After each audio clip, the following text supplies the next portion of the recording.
Duncan and the Old Mine.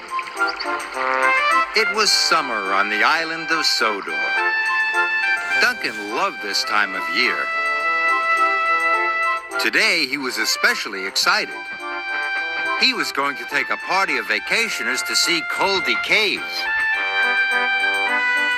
But Mr. Percival, the narrow-gauge controller, had some bad news. The machines at the main coaling plant have broken down.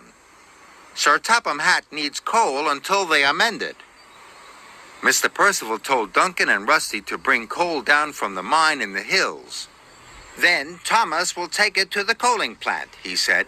And, Mr. Percival added, Bertie the bus will take the vacationers to Coldy Caves. Duncan was very disappointed. He wanted to go to the caves. Pulling coal cars wasn't an exciting job at all. As Duncan was puffing slowly to the mine, he noticed an old line branching off into the trees and bushes. That looks like a good place for an adventure, said Duncan excitedly. I wonder what's down there. Duncan pushed his way through the barrier. Rusty was coming down the hill with freight cars full of coal. He stopped when he saw Duncan. Look what you've done, Duncan, he hooted. Why did you break through the barrier? I wanted an adventure, Duncan wished quietly. This isn't the time for an adventure, tooted Rusty. We've got work to do. But Duncan didn't want to pull coal cars anymore. All he could think about was having an adventure. So he puffed further down the line. Duncan clattered along the old line. Finally, the line disappeared into the side of the mountain. It looked like the entrance to an old mine. This is better than caves any day, he told himself excitedly. And he puffed inside. Duncan was too excited to think clearly. He puffed straight into a roof support. And suddenly the roof collapsed behind him. Duncan was trapped. Oh no, Duncan wished. How am I going to get out?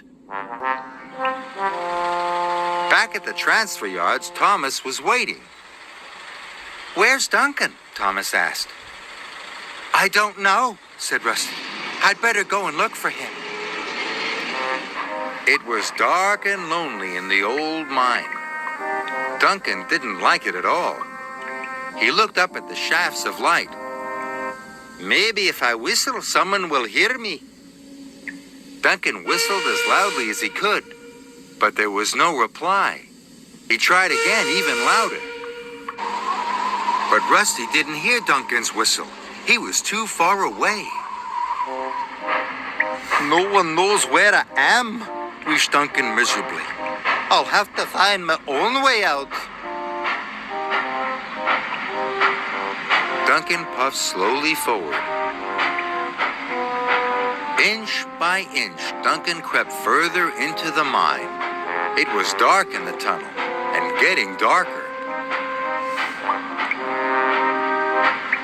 Then suddenly he bumped into a set of buffers. Duncan could go no further. Now he was scared. I'm going to be stuck here forever, he whistled sadly. Rusty arrived at the broken barrier. Perhaps Duncan went looking for an adventure after all, he thought. Soon, Rusty came to the collapsed entrance. Duncan must be inside, he cried. Rusty was very worried. Duncan was still trapped. He puffed nervously backwards and forwards. He biffed into the buffers again. This time, he heard a squeaking noise. I know what that is, he thought.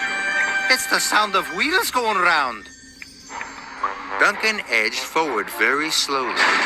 He hit the buffers again and pushed them carefully. They moved, and as they moved, the wheels squeaked. Duncan hadn't hit buffers after all. He had run into some freight cars. If there are some freight cars on this track, he thought, Maybe it leads somewhere.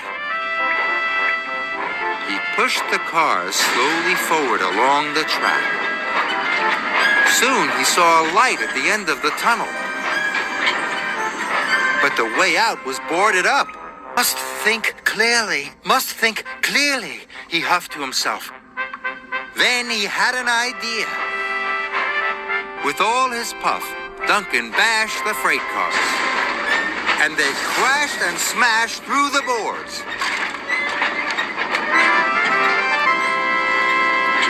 Duncan was free. I did it, he hooted happily. Rusty heard the crashing sound. He hurried on to see what it was. Soon he found Duncan. Where have you been? He cried. I had an adventure, puffed Duncan happily. And look what I found. Rusty could hardly believe it. Duncan was pushing cars full of coal. Duncan and Rusty raced the freight cars down the mountain to Thomas. Duncan and Rusty pulled into the transfer yards. Thomas was very happy to see them, and so was Mr. Percival. Duncan told Mr. Percival all about his adventure. Mr. Percival told Duncan he was very lucky. Duncan should not have broken through the barrier.